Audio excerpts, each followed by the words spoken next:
நாளைக்கு ரொம்ப ரொம்ப அற்புதமான நாளுங்க. என்ன நாள் அப்படின்னு கேட்டிங்கன்னா தை அமாவாசை. தை அமாவாசை அப்படி என்ன ஸ்பெஷல் அப்படி கேட்டிங்கன்னா 29/1/2025 புதன்கிழமை அன்னைக்கு வர தை அமாவாசை. தை மாதம் நாள்வே பார்த்திங்கன்னா 10வது மாதங்க. ஏதாவது ஒரு ஜீவன் ஜனிக்கிற நேரம் அப்படின்னு சொல்லுவாங்க. ஸோ நிறைஞ்ச தை எல்லா நாளும் செவ்வாய்க்கிழமை, வெள்ளிக்கிழமை, தை செவ்வாய், தை வெள்ளி, தை அமாவாசை, தை கிருத்திகை எல்லாமே பார்த்திங்கன்னா ரொம்ப ரொம்ப ஸ்பெஷலாக இருக்கும். ரொம்ப ரொம்ப சிறப்பு வாய்ந்தது. ஏன்னு கேட்டிங்கன்னா இது 10வது மாதமாக வர்றதால ரொம்ப சிறப்பு வாய்ந்தது.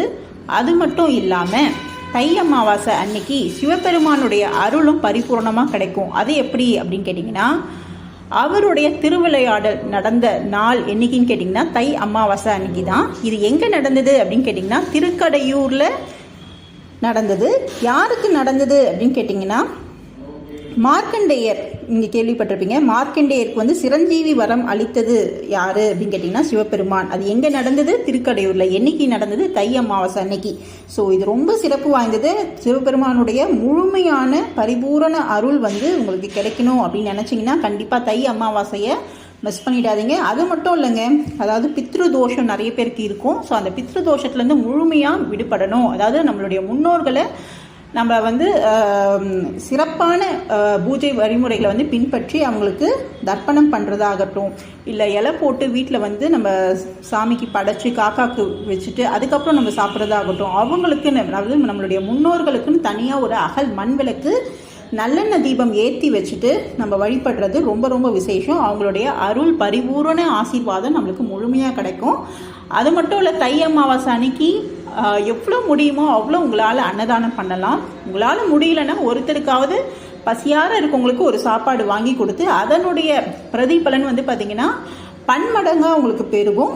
ஸோ கண்டிப்பாக மிஸ் பண்ணிடாதீங்க.